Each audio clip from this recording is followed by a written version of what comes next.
The వో of God. ఈ video చివరి వరకు చూడండి. దేవుని ఆశీర్వాదాలు పొందండి.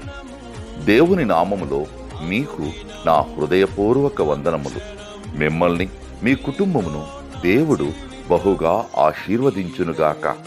ఈరోజు మీ రాకపోకలి యందు మీరు చేసే ప్రతి పనిలోనూ దేవుడు మీకు తోడుగా ఉండునుగాక. మీరు ఊహించిన అద్భుతాలు, ఆశ్చర్యకార్యాలు ఈరోజు మీ దేవుడు మీ జీవితంలో చేయునుగాక. ఈరోజు నీ దేవుడు నీతో మాట్లాడే మాట, ప్రతి స్థలములోనూ నీ యొద్దకు వచ్చి నిన్ను ఆశీర్వదించెదను. నిర్గమాకాండము 20వ అధ్యాయం 24 వచనం. In every place I will come to you and bless you. Exodus chapter 20 verses 24. మారదు ఎన్నడూ నీవిచ్చిన దర్శనము అనుదినము